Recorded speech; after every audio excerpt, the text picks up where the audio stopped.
My name is Lena Mercer.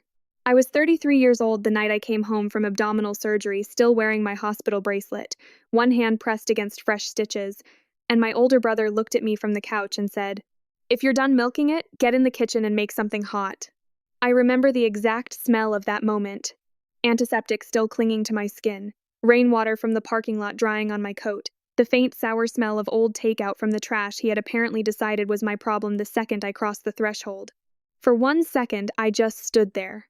Not because I was shocked. Shock requires some hope that people might still act differently when it matters. By then, I knew my brother too well for shock.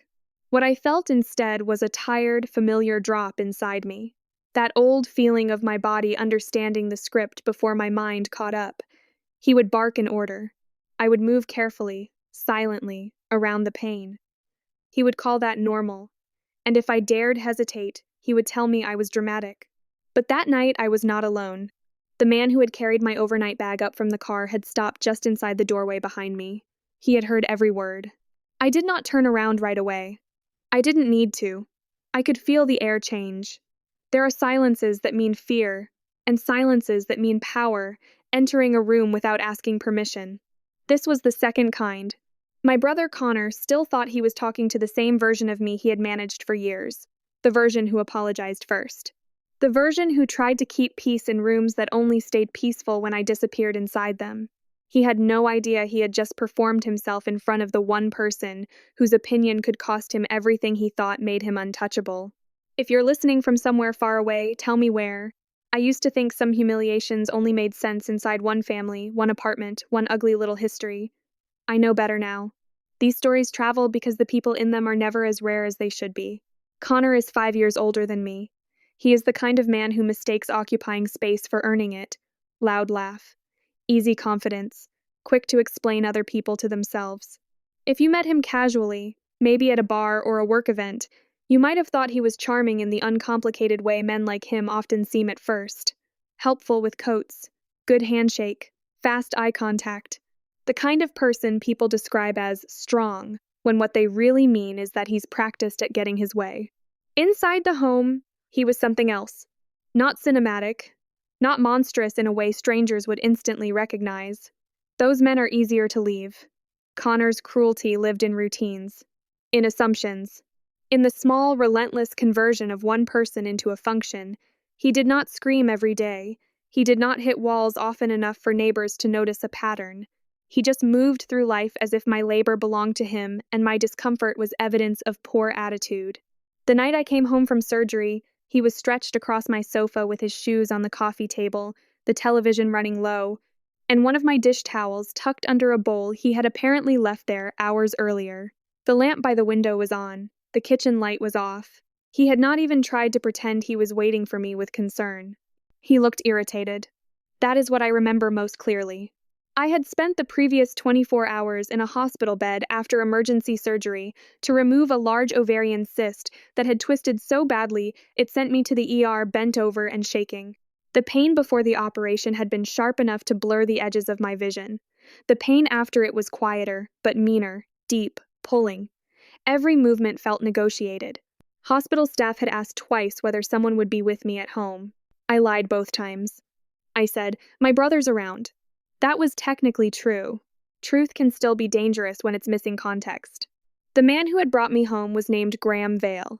At that point, I knew only 3 things about him for certain. He had been in the surgical recovery wing for a donor walkthrough with hospital administration. He had seen me trying to lift my own bag too soon after discharge and stepped in without making me feel helpless, and he had the kind of calm voice people either trust immediately or avoid because it makes excuses sound weak.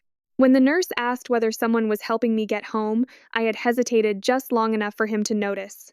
That was the beginning of it. By the time we reached my apartment building, he had already asked one question I could not stop hearing. "Are you being cared for when you get inside?" Not, "Are you going to be fine?" Not, "Do you have family?" "Are you being cared for?" There are questions that reveal more than answers do.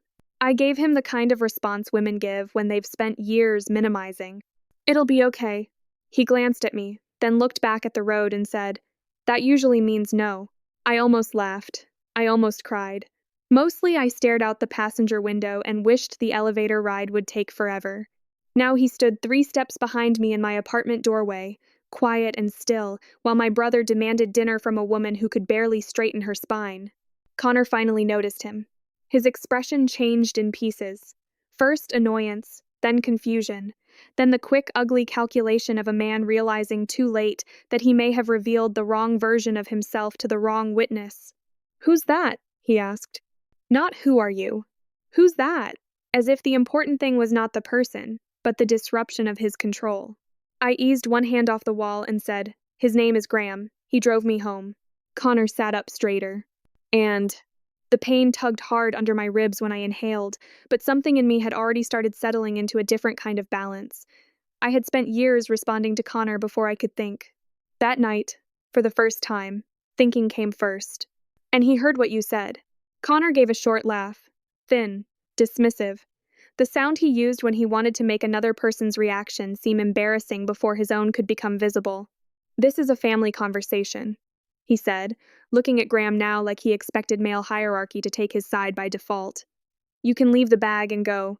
Graham did not move.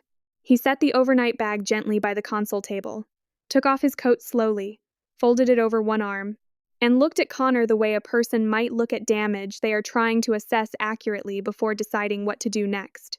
Then he said, "No, just that." No speech, no performance, no raised voice. Connor got to his feet. He was taller than me by nearly a foot and had always used that fact as part of the choreography, stepping too close, taking up doorways, leaning one hand against walls when he wanted me to feel trapped without being able to name exactly why. But something about Graham's stillness interrupted the usual geometry. Connor looked suddenly more like what he was. Not powerful, just aggressive in a small room. "She always exaggerates," he said, and that one sentence took me straight backward through years. I was 13, standing in the kitchen with a split lip from where he'd shoved me into a cabinet and my mother asking, "What did you say to set him off?"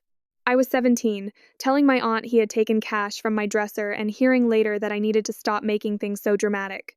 I was 21, working 2 jobs and taking online classes while Connor borrowed my car for a week, returned it with an empty tank and a parking ticket, then laughed when I got upset and said, "You act like I killed someone." He had always depended on the same strategy: reduce the act, inflate my reaction, turn pattern into personality flaw. The problem for him that night was simple. The witness in the room was not invested in preserving family mythology. Graham asked me, not Connor, "Are you on the lease here?" The question hit with startling force because it was so specific. "Yes," I said. "It's my apartment." Connor snorted. "We split things." I looked at him. "No," I thought. "We don't." He contributed when it suited him. I covered what could not be left uncovered. Rent when his hours got messed up. Utilities when some excuse at work delayed his pay. Groceries when he decided he was too broke to eat, but still somehow had money for sports bets and delivery and nights out with coworkers. The apartment had my name on the lease, my deposit on file, my dishes in the cabinets, my towels in the bathroom, my paycheck quietly holding the whole arrangement upright. But for years he had talked as if I were the unstable one who would fall apart without him. Graham asked another question just as calmly. "And do you need him here tonight?" Connor laughed again, louder now. "What is this?" But he was not speaking to me anymore. Not really. He was trying to recover his footing in male terms. Territory, standing, insult, disguised as confidence. I answered before he could keep going. "No," I said.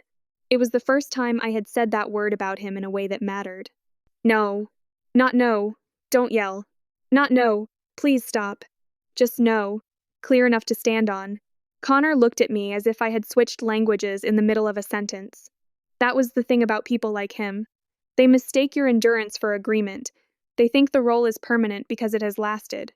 They never imagine the person carrying it has been studying the exits all along, even unconsciously, even in fear.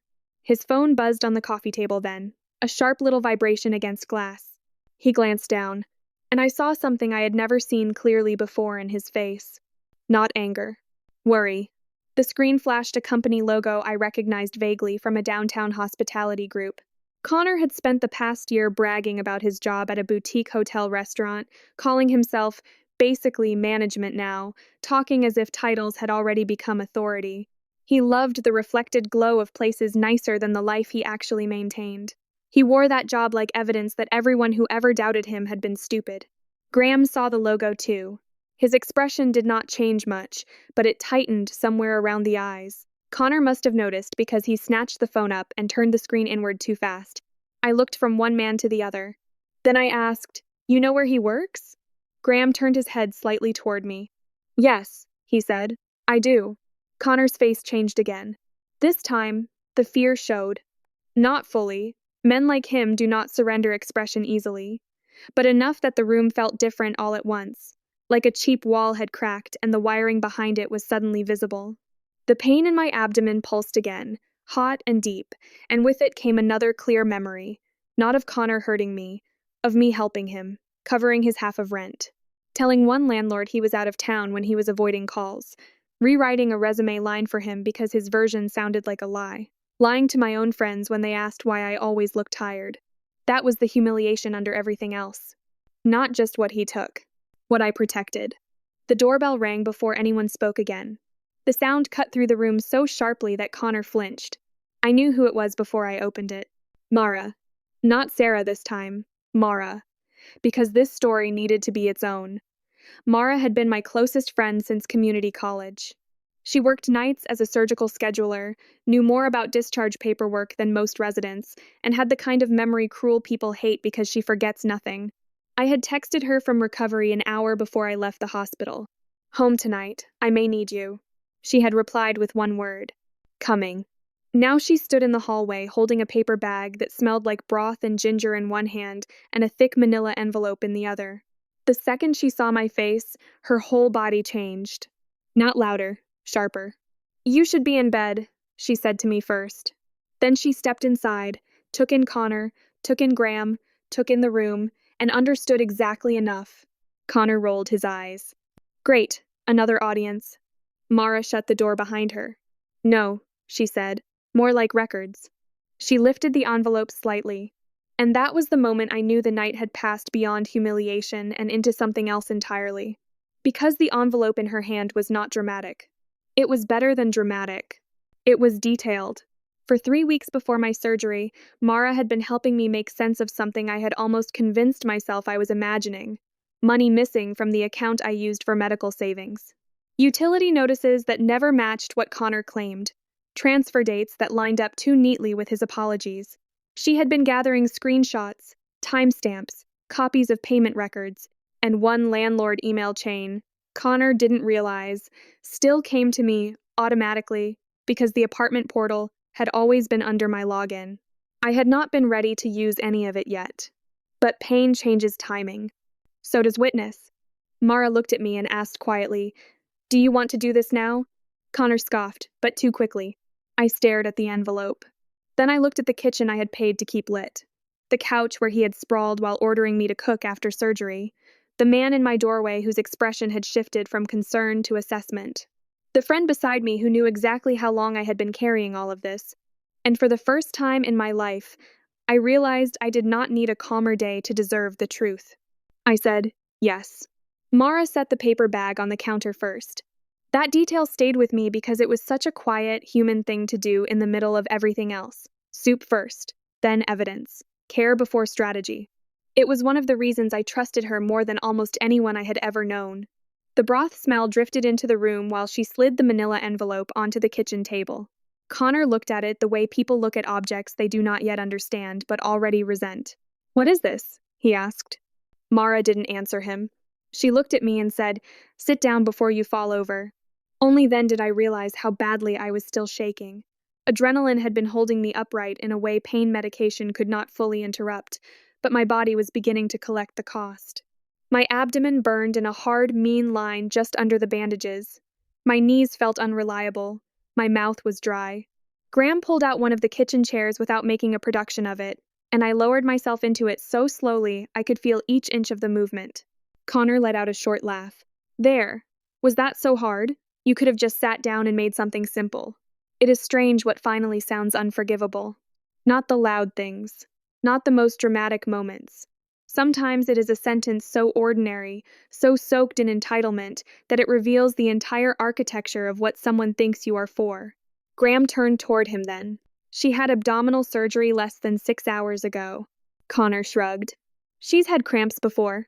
There was a pause after he said it, not because the room needed time to understand, because all of us understood instantly, and none of us could quite believe he had been careless enough to say it that plainly.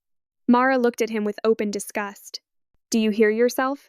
Connor spread his arms like the victim of overreaction. I hear everyone in my apartment acting like I did something insane. My apartment. That phrase slid under my skin harder than it should have. Because that had always been part of his game, too. Claim the room. Claim the bills. Claim the narrative. If he said something often enough, with enough certainty, he expected reality to eventually get tired and give in. Graham asked, still calm. Your name is on the lease? Connor hesitated. That was the answer. Mara looked at me. Tell him. I swallowed against the sour taste in my throat. My name is the primary name on the lease, I said. It's been that way since I moved in. Connor's jaw shifted. We both live here. That wasn't the question, Graham said. I had never seen Connor pushed off rhythm without shouting. It unsettled him immediately. He liked conflict best when the other person was emotional enough to make him look measured by comparison. Graham was giving him nothing to work with. No volume. No ego. Just clean questions. Connor turned to me instead. You brought him here to embarrass me? That would have worked on me once.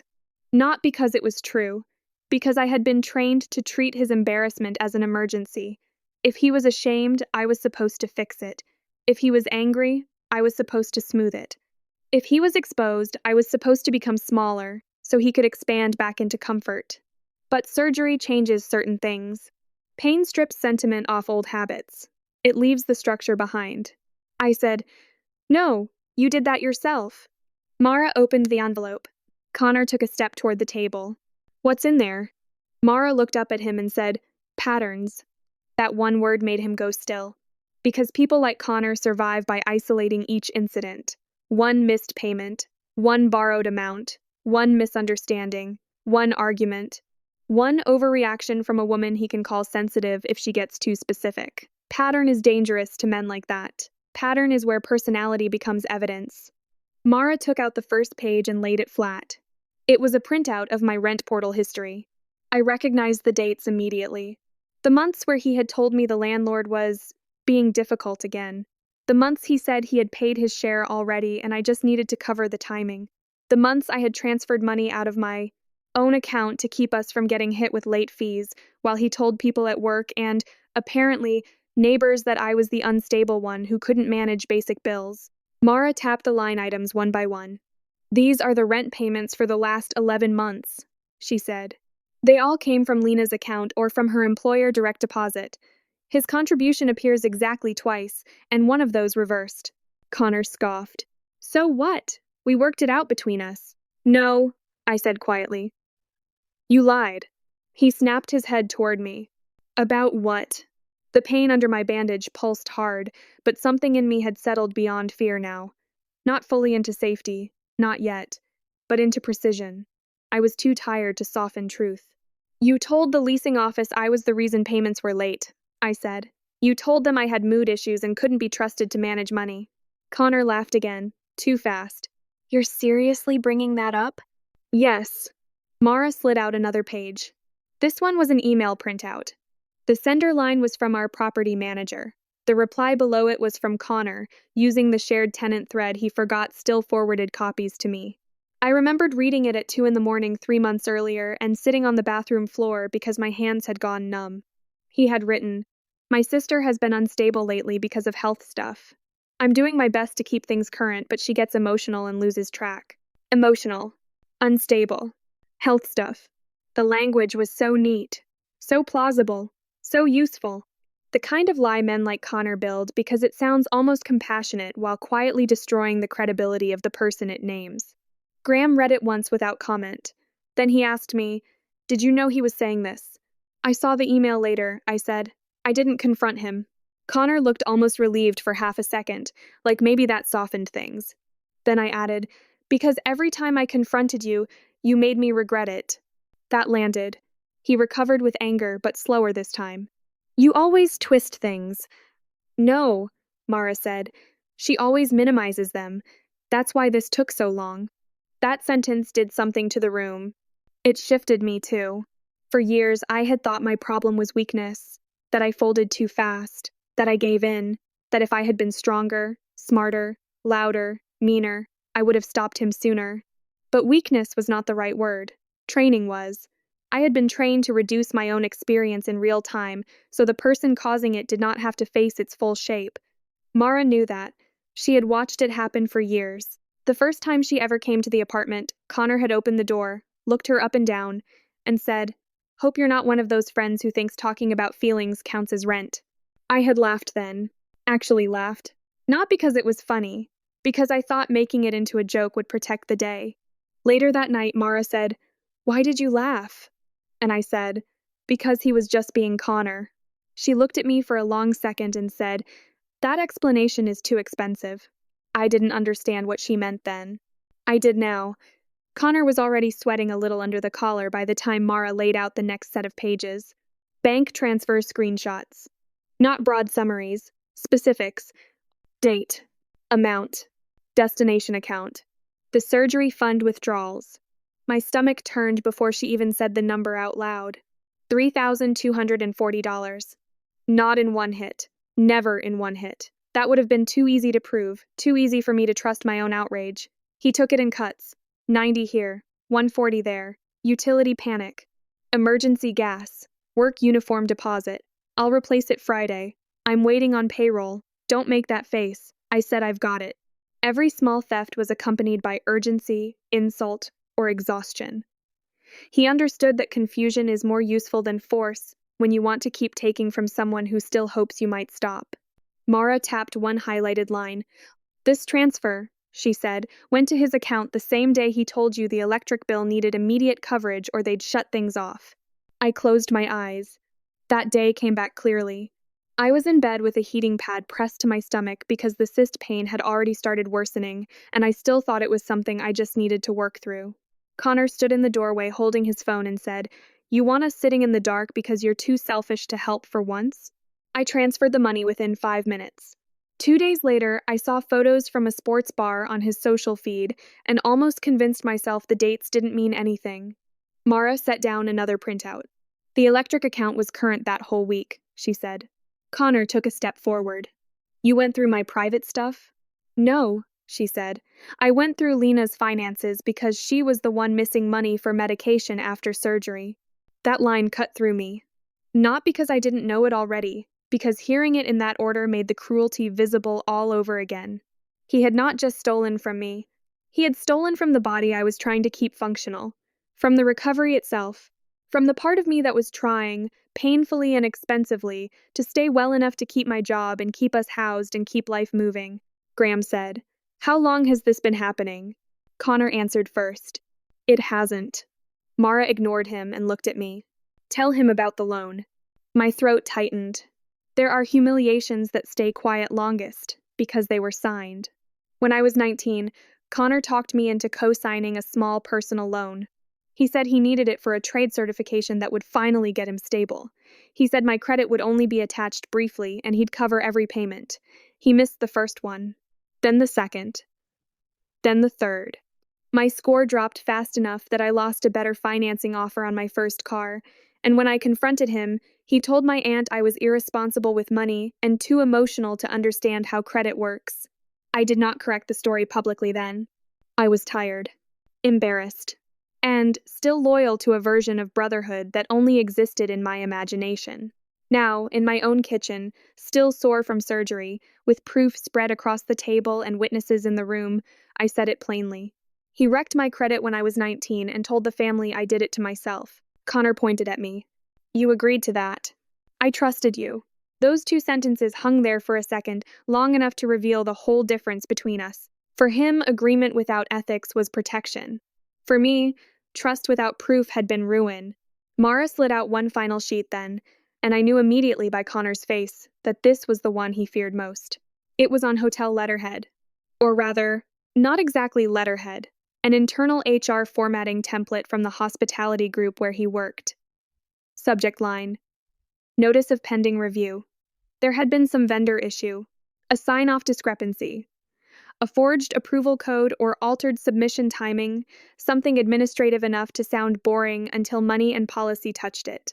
Enough to put him at risk. Enough that any senior executive seeing the behavior at home might suddenly understand the pattern at work, too. Connor lunged toward the table. "Give me that." Graham moved only one step, but it was enough. Connor stopped. No shouting, no shoving, just a line drawn by presence. Mara handed the page to Graham instead of me. He read it once, then a second time, more slowly. When he looked up, his face had changed in a way I could not yet fully read. Not rage, something colder, more evaluative. Like he had stopped witnessing a family crisis and started seeing an organizational problem with human consequences. Connor saw it too. And for the first time that night, real fear reached his eyes. The old script was cracking faster now. He could no longer make me the dramatic one without contradicting records. He could no longer make Mara the meddling friend without contradicting dates. And whatever standing he thought he had in front of Graham had just become complicated in a way he did not control. He looked at me then and said, "You planned this." Maybe he needed that to be true. People like Connor find it easier to believe in conspiracies than consequences. If a woman stops folding, there must have been an ambush. If evidence appears, someone must have been plotting. It could never simply be that he had done too much damage for too long in a room where facts were finally allowed to stay put. I looked at him and said, "No, you just ran out of cover." The words surprised me as they came out. Not because they were wrong, because I had never spoken to him that cleanly before. For a second, nobody moved. Then Connor did what he always did when facts got too close. He reached for tone. He laughed too loudly, looked at Graham, and said, "You can't seriously be taking this circus at face value. She's dramatic when she wants attention. Her friend feeds it. That's all this is." Graham folded the HR notice once and set it on the table. Then he asked me, not Connor, "Do I look like someone who confuses a pattern with a performance?" It was such a strange question that I almost smiled. "No," I said. He nodded once. "Good." Connor's face hardened. And that was when I knew the night was moving into its next phase, the one he would hate most.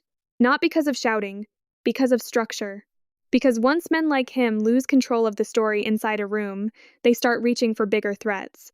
Physical ones, financial ones, anything to drag the conversation back onto ground where fear serves them. I saw it happen in his face before he moved. Mara saw it too. And in the split second before everything changed again, she took one step closer to my chair and put her hand lightly on the back of it, not to protect me from him exactly, but to remind me I was not standing in the old script anymore. That mattered. Because what came next was the part where Connor stopped trying to look misunderstood and started looking like himself. And once that happened in front of witnesses, there was no clean way back for him.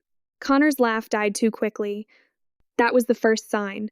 Men like him can fake ease for a while, but not once the room stops cooperating. Not once the women they count on to blur the edges stop doing it for them.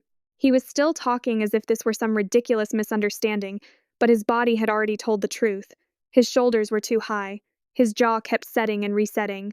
His right hand opened and closed once against his thigh like he was trying to contain the urge to break something. I had spent years reading those signals before he did anything else. That is one of the ugliest survival skills a home like ours gives you. I knew when to go quiet, when to leave the room, when to make my face empty, when to apologize before I even understood what I was apologizing for, when to move sharp objects farther from the counter because his moods sometimes needed collateral. He had never had to hit me often for me to know exactly how much damage he was capable of. That distinction matters. People think abuse always arrives with one clear scene they could point to in court or at a family dinner if they were brave enough. But some men build power through rehearsal, a plate thrown near your head, not at it, a hand flat against the wall beside your shoulder, a door blocked, a lamp kicked over, the understanding that they do not need to follow through every time because your body has already learned the threat by heart. Connor looked at Graham and said, "So what now? You going to play hero because you gave some girl a ride home?" Some girl. I noticed that too, how quickly he shifted when he sensed another man might outrank him. I was no longer his sister, not even in language. I was a girl, an accessory to his irritation. Graham didn't react. That bothered Connor more than anger would have. He said, louder this time, "You don't know anything about what it's like living with her. She panics. She cries. She acts like every little thing is abuse because she's weak. Weak. That word reached backward through time so fast it almost took my breath. I was 14, trying to carry 2 grocery bags up the stairs while he watched from the sofa and said I needed to stop being so weak. I was 18, feverish with the flu, and he shook my shoulder awake because he couldn't find a clean work shirt and called me weak when I said I couldn't get up. I was 26, bent over in the bathroom with the early pain from the cyst that nobody had diagnosed yet, and he knocked on the door and said, "If you're going to make that much noise, at least be useful after."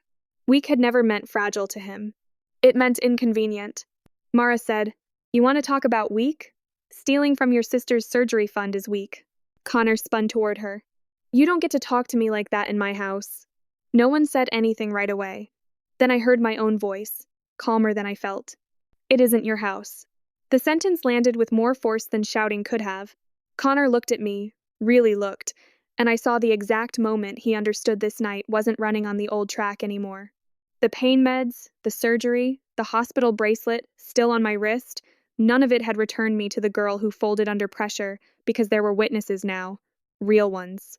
Not relatives who wanted the room to stay comfortable, not neighbors who preferred a joke to a reckoning, witnesses who had seen enough and were not invested in his version of things. That was new. And it frightened him. He took one step toward me anyway. Not fast, deliberate, the way he always did when he wanted to turn space itself into a message. My body reacted before my mind did, shoulders tightening, breath catching, hand instinctively pressing against the bandage under my shirt. I hated that reflex. Not because it made me weak, because it made me remember how deeply he had trained me. Mara saw it. So did Graham. Connor saw it too, and made the mistake he always made when he thought fear meant he was winning. "There it is," he said softly. "That's what I'm talking about. She does this. Makes a face, gets everyone worked up, and suddenly, I'm the bad guy." No one moved. He took another step. I could smell his cologne now, mixed with sweat and the stale sourness of the beer he'd probably been drinking before I came home. The TV was still running low in the background, some sports commentary bleeding uselessly through the room like the life he thought would continue untouched once he was done reasserting control. I said, "Stop." That should have been enough. It wasn't. He lifted one hand, not a full strike, not yet, but the old gesture, the same one he'd used since I was a teenager, a hand rising just enough to promise force without committing to it. A threat in draft form, the kind that leaves no bruise but makes your whole body obey. Graham moved before I registered it. Not violently, not dramatically, just one controlled step between us, enough that Connor's hand lowered on instinct. "Don't," Graham said. One word. Flat. Final. And suddenly the room belonged to a different system. Connor stared at him. For a second, I thought he might actually swing at him out of pure humiliation. Men like Connor sometimes do stupid things when male hierarchy flips in front of them. But he didn't. Maybe because Graham's stillness gave him nothing soft to push against. Maybe because he had just remembered, all at once, the company logo on his phone and the internal review notice, and the fact that the man in front of him was not just a stranger in a coat. He was a risk. Mara's hand was on my shoulder now. "Lena," she said, voice low and steady, "I need you to answer one thing clearly." I looked at her. Has he done that before? Every old instinct rose at once. Minimize. Qualify. Protect the room. Protect yourself from the shame of saying it aloud. Say it wasn't that bad. Say he gets angry. Say it's complicated. Say not really. But the old instinct had gotten me here, to surgery delayed by stolen money, to a body healing in a home that never felt safe, to years of adjusting myself around a man who called that arrangement normal. So I answered the question the way truth deserves to be answered. "Yes," I said, many times. Connor snapped, "Oh, come on." Graham didn't even look at him. "What has he done?" I swallowed. There are things you can survive without naming, but once witnesses ask with the intention to hold the answer, silence starts feeling more dangerous than exposure. "He blocks doors," I said. "He gets close enough that I can't move past him. He throws things, not always at me, near me, plates, a mug once. He slams walls. He breaks things when he's angry and then says I made him do it." Connor barked out a laugh so harsh it was almost a cough. "She's making me sound insane." "No," Mara said. "She's making you sound documented." Then she pulled one more sheet from the envelope. A printed screenshot. The angle of Connor's face changed again, sharper this time. What is that? Mara set it on the table where all of us could see. An email chain. From the building office. Months earlier, one of the downstairs tenants had complained about shouting, broken glass, and something sounding like furniture being hit against the wall. The building manager replied asking whether there had been an incident in Unit 4C. Connor had answered from the tenant account before I saw the message and wrote that I had episodes tied to chronic pain and medication, that he was managing the situation, and that no further action was needed. I had found the email weeks later buried in the portal and sat staring at it until my ears rang. Episode. Managing the situation. He had turned my own home into a witness against me. Graham read the message once, then set it down very carefully. Did you write this? He asked Connor. Connor crossed his arms. I was trying to keep her from getting in trouble. There it was, the fake rescue, the lie with a halo. I said, you were trying to make sure no one believed me if I ever told the truth. He turned on me instantly. You think anyone wants to hear your version? You think one rich guy and your little friend here change what people know about you? That sentence hit harder than I expected because it named the thing underneath everything else. The campaign. The years of preemptive narrative. The way he had spent so long telling people who I was that I sometimes struggled to remember I existed separately from his description, Mara answered before I could. No, evidence changes it. Then she tapped the final printed page. The HR notice. Connor's job had already been in danger before that night, not because of family drama, because of what he did at work when he thought no one was watching closely.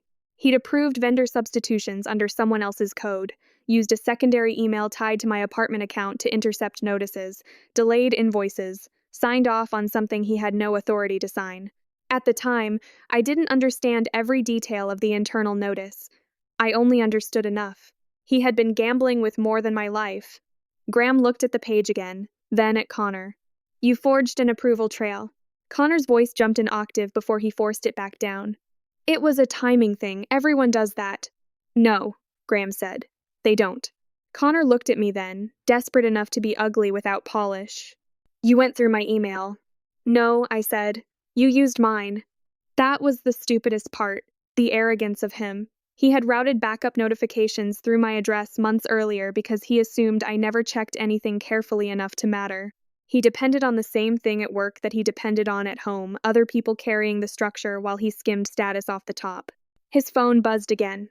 This time no one looked away. He looked down slowly, and whatever was on that screen finished him. Color drained from his face in a visible rush. Not theatrical, physical.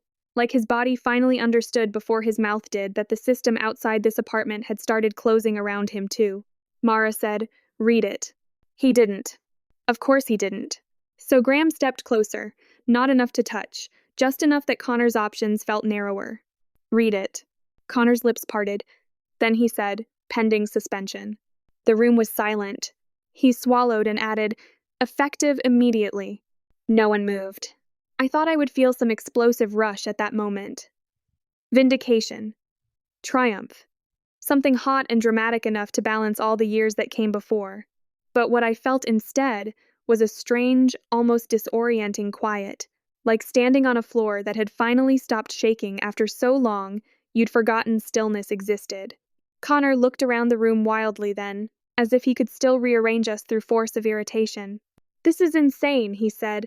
You're all ruining my life over nothing. Nothing. I laughed once, softly. I couldn't help it. It wasn't a nice laugh. It was the laugh of a woman realizing that some people will call the theft of her money, the sabotage of her credit, the poisoning of her housing security, and the intimidation in her own kitchen nothing if naming it accurately would cost them.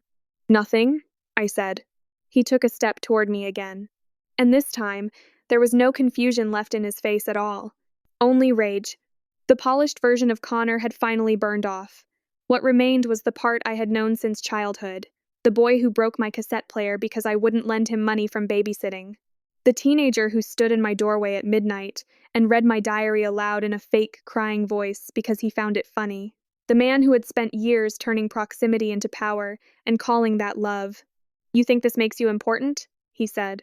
You think sitting there whining about old stuff makes you some kind of victim? My whole body had gone very still again. Not frozen. Focused. I said, "No, I think it makes you exposed." That was the line that pushed him over. Not because it was loud. Because it was true. He came toward me too fast then, one hand half raised again, not a strike yet, but more than enough. And everything after that happened with the kind of speed that only comes from people finally acting on what they already know. Mara moved toward me. Graham stepped directly into Connor's path. And for the first time in years, my fear did not have the room to organize the outcome by itself. What happened next wasn't a family argument anymore. It was the end of access. Connor's hand came up fast, but not fast enough. Graham stepped between us with a speed that did not feel theatrical. It felt practiced, controlled. The kind of movement that comes from someone who has spent enough time in serious rooms to know exactly when a line stops being metaphor and becomes liability. Connor checked himself hard enough that his shoulder clipped Graham's chest. For 1 second, all 4 of us froze. The television was still murmuring in the background. The soup on the counter smelled like ginger and chicken. Rain tapped once against the living room window.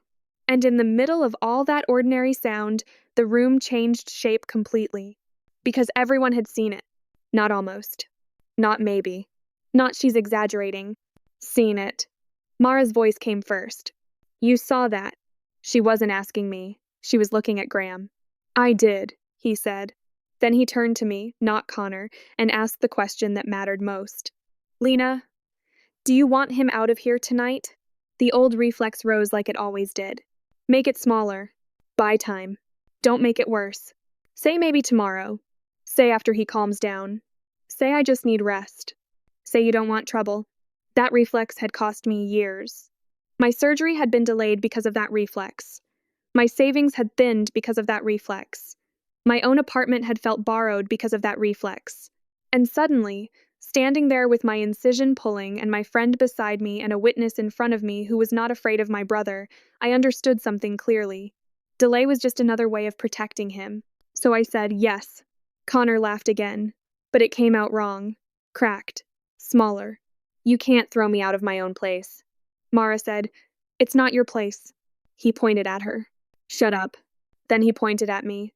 You think one dramatic little scene changes everything? I looked at him and said, No, you changed everything. We're just finally saying it out loud.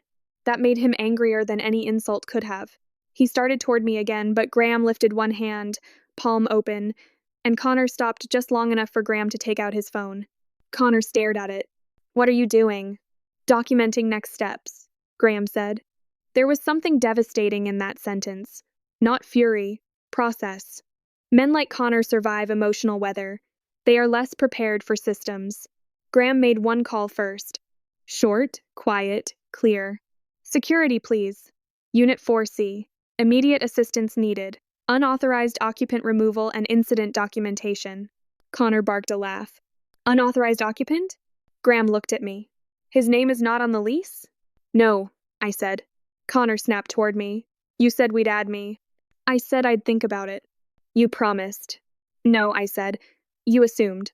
Mara was already at the entry table, opening the small drawer where I kept old paperwork and spare keys.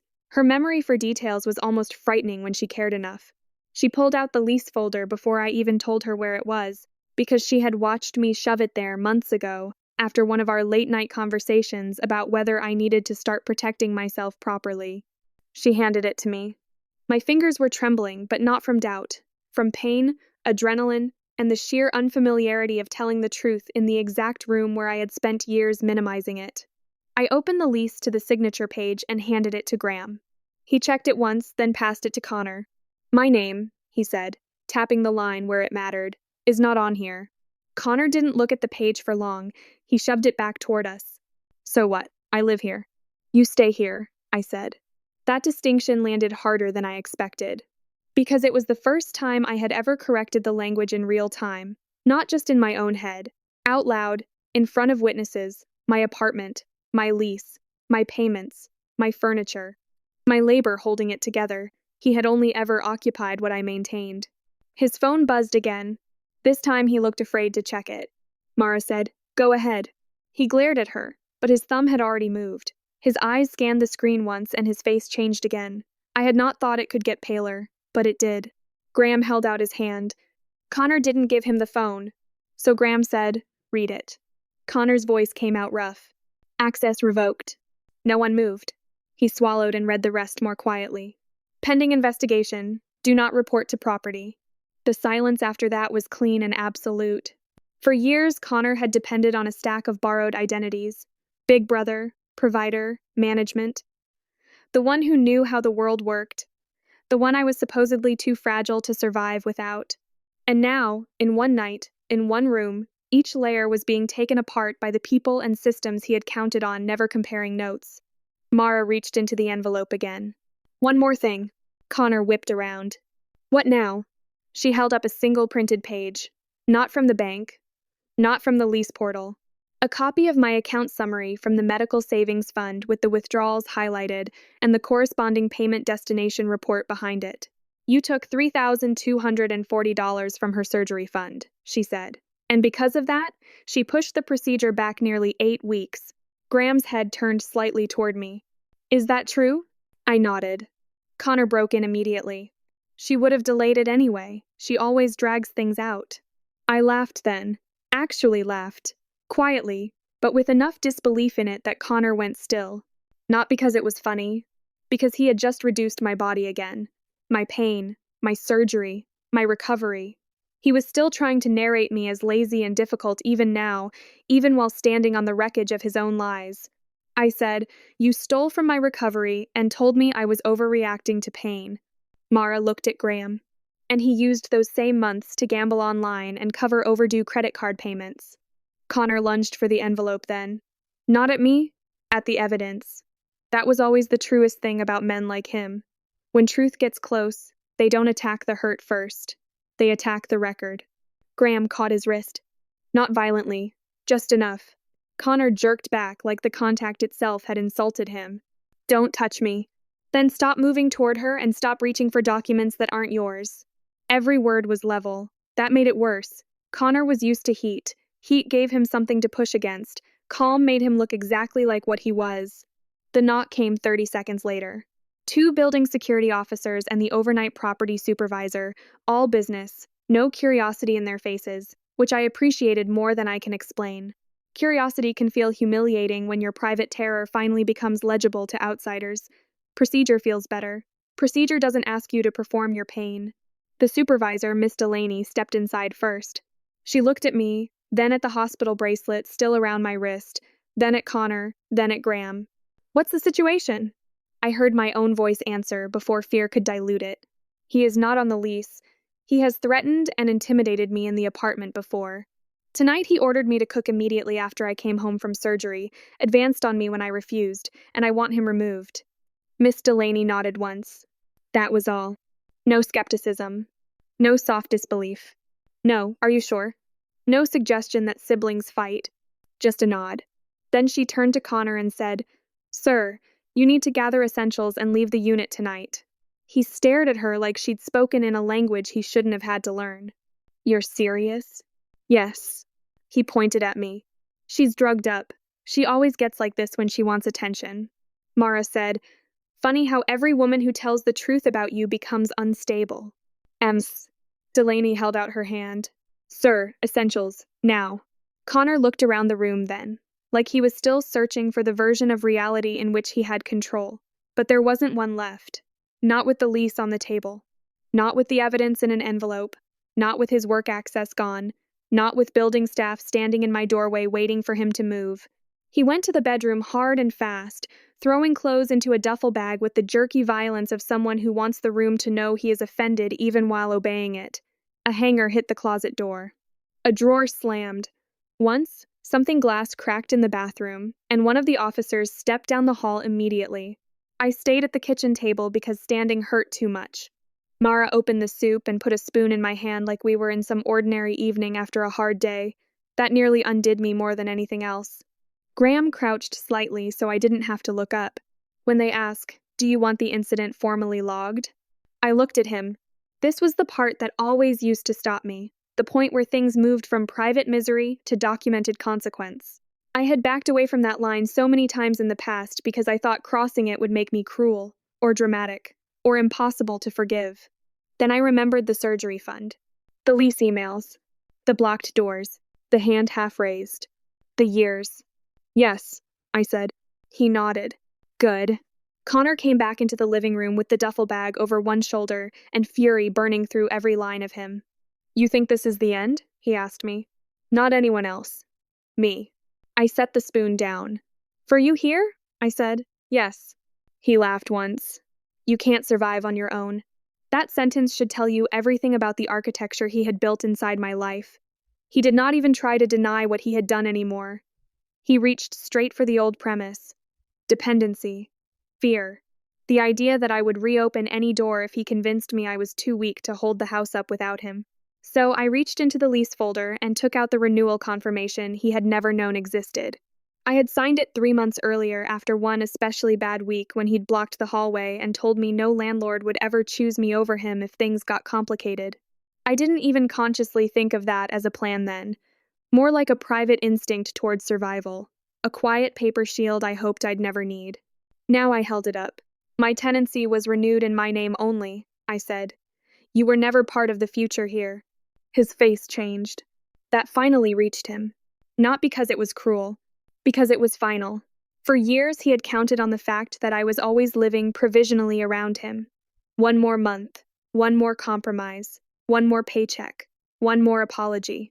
And now he was looking at proof that, even before tonight, some part of me had already begun building a life that did not require him. The officers stepped toward the door.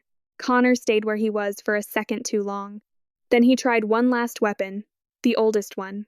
Lena, he said, quieter now. I'm your brother. He used the word the way people use family when they want access without accountability. Like blood itself should dissolve evidence. And maybe if he had said it 5 years earlier, 10 years earlier, with even 1 ounce of truth in it, it might have reached me. But by then, brother was just a title he had rented while behaving like something else entirely. So I said, you stopped being that when you started treating me like property. He didn't answer. What could he say to that? The officers escorted him into the hall. Miss Delaney stayed long enough to confirm I wanted the lock recoded first thing in the morning and the incident filed tonight. I said yes to both. Graham provided his card and his statement. Mara gave copies of the key documents. The process unfolded without drama, which somehow made it feel more real. Not revenge, administration, consequence. The clean machinery of a world that had finally decided my brother did not get to keep operating on assumptions. When the elevator doors closed on him, I heard the sound from inside the apartment. Not his voice. Not the television. Not even my own breathing. The lock. Mara slid it into place with one quiet turn, and that tiny metal click sounded bigger than shouting ever had. Because for the first time in years, the apartment answered to me. After the door locked, nobody spoke for a few seconds. The apartment felt unfamiliar in the best possible way.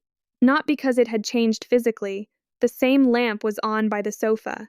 The same crooked stack of unopened mail sat on the entry shelf. Connor's coffee mug was still on the side table beside the couch, a gray ring drying at the bottom where he had left it like I was supposed to notice and erase it. But the air had changed. It no longer felt occupied by his moods.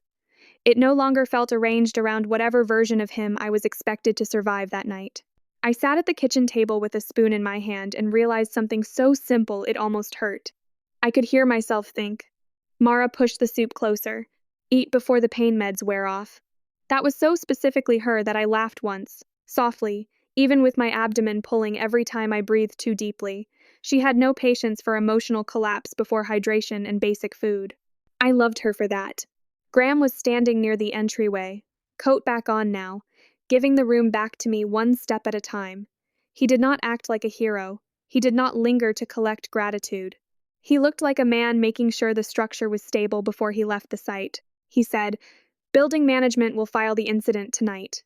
Security has documented the removal. I've sent a note to legal and HR about what I witnessed and the materials your friend brought. Someone from the company will contact you tomorrow if you want to pursue the employment-related fraud issue." If I want to. That mattered. So many people had spent years making decisions around my life as if my consent were a technicality. Even in help, I had learned to watch for that. But there it was again with Graham. Restraint. The basic dignity of asking. "I do," I said. "Not tonight, but tomorrow, yes." He nodded once. "Then tomorrow." Mara looked at him and said, Thank you. He gave a small shake of his head like he did not want too much made of it. She did the hard part, he said, meaning me. I almost disagreed on instinct. Almost said no. You stepped in, you called security, you knew what questions to ask, you made him stop. That old reflex again. Redirecting recognition away from myself because being seen had always felt dangerous if it lasted too long. But he was right. Not about everything, just about the important part. I had said yes. Yes, remove him. Yes, log the incident. Yes, I want the locks changed. Yes, what happened mattered. Yes, I am done protecting this. That had taken me longer than it should have, but it had still happened. Graham left his card on the table by the door. Then he looked at me, not dramatically, just directly, and said, "You do not owe anyone softness tonight." That line stayed with me longer than almost anything else. After he left, Mara locked the deadbolt again, checked the windows without being asked, and handed me my medication with a glass of water like she had done this kind of thing 100 times before. "Do you want me on the couch? Or the armchair?" she asked. The couch folds out. Great. I hate armchairs. I smiled then. Really smiled. For the first time that whole day. She made the bed on the couch with the old striped blanket from the linen closet and settled herself there with her phone and a charger and the envelope of documents still on the coffee table. I moved carefully to the bathroom and stood in front of the mirror. I expected to see someone wrecked. That is honestly what I expected. A woman puffy from crying, shaky with adrenaline, barely holding herself together after her life had cracked open in front of witnesses. Instead, I saw something else. A tired woman, pale, hair flattened on one side from the hospital pillow, faint adhesive marks near my wrist. Eyes swollen, yes, but clearer somehow, less foggy, less apologetic. The face looking back at me did not seem strong in the fake inspirational way people use that word when they want to applaud women for enduring too much quietly. She just looked done. Done lying to protect someone else's comfort. Done translating violence into stress. Done acting as if survival itself should be flattering. I slept badly that night, but honestly, I had been sleeping badly for years. The difference was in what woke me. Not Connor's footsteps. Not drawers slamming. Not the sudden dread of a male mood moving through the apartment before dawn. Just pain when I rolled wrong. Then quiet. Then the soft sound of Mara in the kitchen at 6:40 making coffee like she had been there forever. By 8:30 the next morning, the first set of consequences had already started. Building management changed the locks and removed Connor from all tenant access notes. Miss Delaney came up personally with the paperwork for the incident report, and when she asked whether I wanted a copy sent to me and another preserved for legal use, I said yes without hesitation. She did not look surprised. That helped more than I can explain. At 9:12, Graham's assistant called. Calm voice, efficient. Asked whether I would be available for a brief conversation with internal counsel and HR later that afternoon regarding financial irregularities and workplace misconduct connected to Connor's role. I said yes. She gave me a video link and told me someone would send a written outline of what to expect. By 10, Mara had turned my kitchen table into an operations desk. She had copies of the rent ledger spread out beside the surgery fund summary, my old credit report from the co-signed loan issue, screenshots of the building email chain, and a legal pad with dates written in order down the left side. I watched her for a while from the couch, one hand resting lightly over the bandage under my shirt. "You've been preparing this for a while," I said. She didn't look up. "I've been waiting for you to be ready." That nearly broke me more than the whole night before had. Because readiness is such a lonely thing when you're inside abuse. People who have not lived it think the issue is evidence. As if one screenshot, one bruise, one threat, one lie should be enough to turn the whole machine off. But evidence is rarely the real delay. The real delay is the body, the nervous system, the years of being trained that every truth costs more than silence. Mara knew that. She had just waited beside the door until I could walk through it myself. The HR call that afternoon was cleaner than I expected. A woman from internal investigations, a man from legal, Graham present for the first 10 minutes only to confirm what he witnessed in the apartment and the significance of the pending review notice on Connor's phone. After that, they spoke mostly to me and Mara. Dates, screenshots, account transfers. The vendor approval issue at work was apparently more serious than Connor had let on.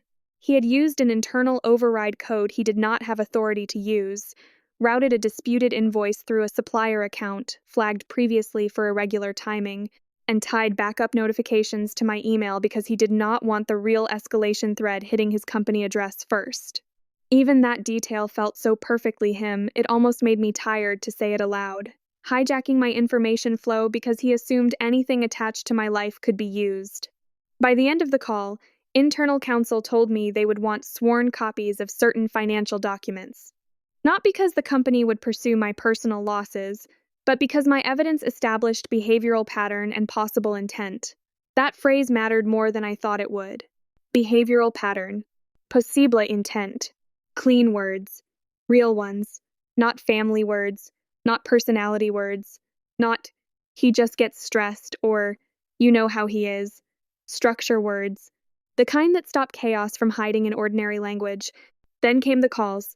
The first was from my Aunt Denise, around 5 in the evening. She and my mother had not been close for years, which is probably why she could still sometimes see straight. I heard there was some kind of incident, she said carefully. That phrase almost made me laugh. Incident like weather. Yes, I said. She was quiet for a second then. Your mother called everyone crying. Of course she did. That was always going to be her first move. Not what did he do. Not is Lena safe. Not how long has this been happening. Narrative control through tears. I closed my eyes. What is she saying? That Connor was humiliated and turned out while you were confused from medication. That an outside man interfered in a family matter. That things escalated because everyone was emotional. There it was. Same old strategy. Reduce the conduct, inflate the reaction, introduce a witness and call him interference. I said, I had surgery, Denise. He ordered me to cook, advanced on me, and had been stealing from me for over a year. Denise exhaled slowly. I figured it was something like that. That sentence sat oddly with me. Something like that? Lena, she said quietly. Some of us have known for a long time that the version Connor tells about you never quite fit. Some of us, not everyone then, not even most, but enough. She didn't apologize exactly, and I didn't ask her to. She just said she was glad I wasn't alone and told me to keep copies of everything, which meant more to me than comfort would have from someone who hadn't really been there. My mother called just before 7. I almost ignored it. Then I answered because I wanted to hear what shape her grief would take when it arrived without an audience she controlled. She started crying before she said my name. Lena, how could you do this to your brother? That was her opening line. Not are you all right after surgery. Not I heard something happened. Not tell me this isn't true. How could you do this to your brother? I sat at the kitchen table looking at the card Graham left by the door and felt something in me go very still again. I didn't do anything to Connor, I said. I stopped him. She gasped softly, offended in the careful way she always did when a truth refused to wear nicer clothes for her. He has nowhere to go. I thought of all the times I had wondered exactly that myself because he had emptied my account or threatened the rent or made the apartment feel unlivable. He should think about that, I said. My mother's voice hardened under the tears.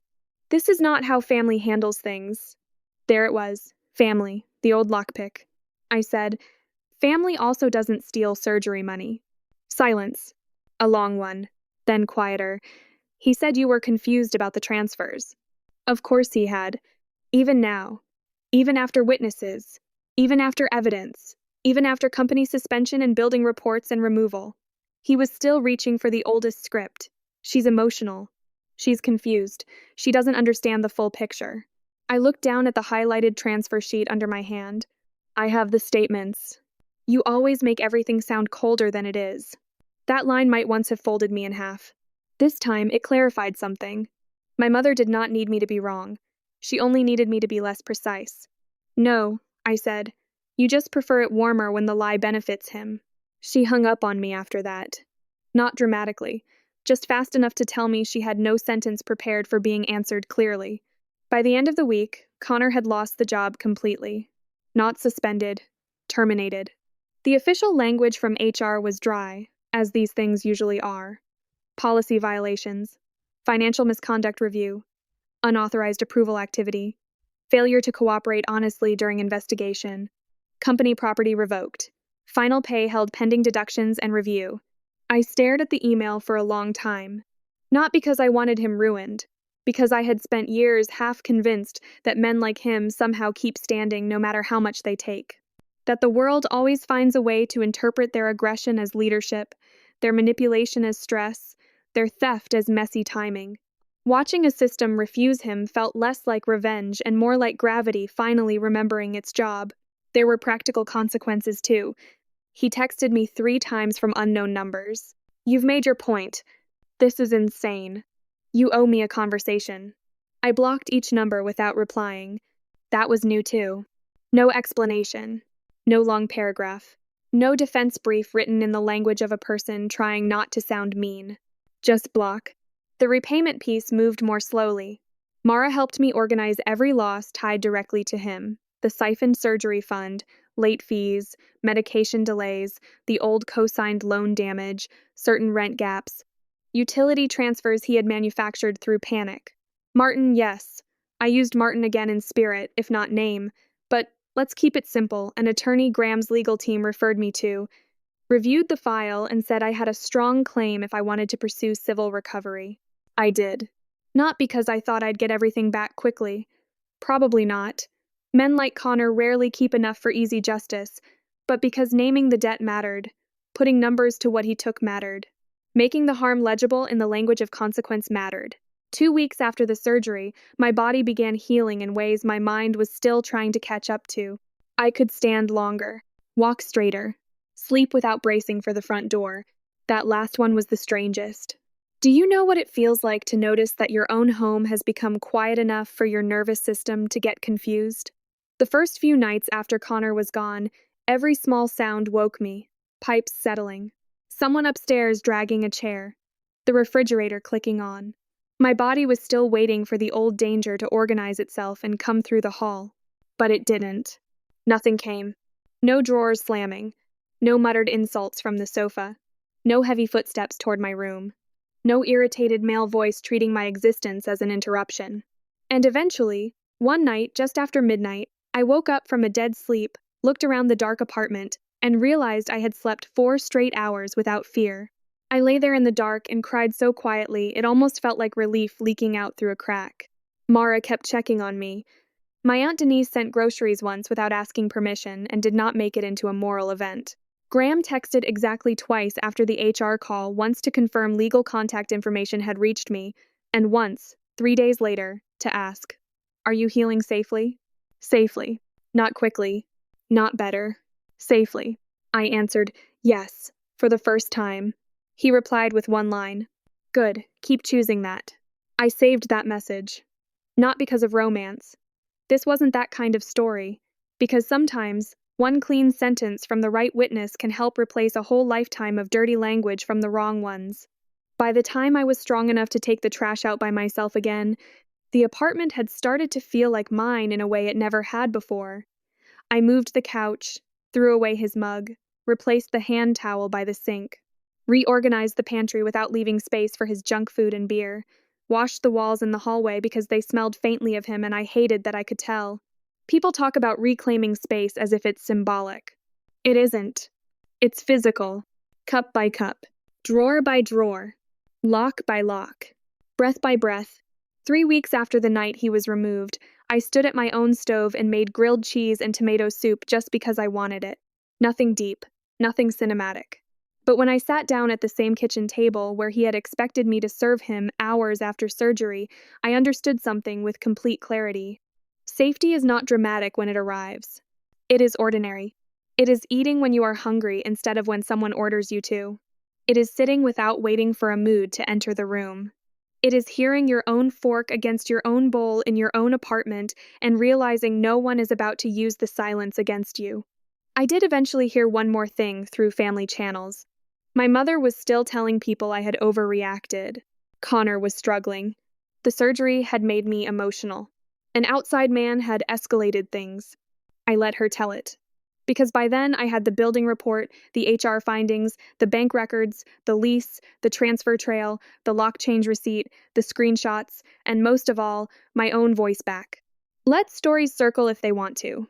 They stop mattering the same way once you no longer need the room to agree before you trust what happened. The scar from the surgery faded slowly. So did some of the older damage. Not all of it. I am not going to lie and tell you that one night cleaned everything. It didn't. Recovery from family harm is not a staircase, it's weather. Some days the old fear comes back through the body before the mind has time to object. Some days a phrase or a doorway or a raised male voice in a grocery store can still make my hands cold. But the difference now is that I know what the fear belongs to. And I no longer confuse it with obligation. My brother told me to cook the night I came home from surgery because he thought repetition was stronger than reality.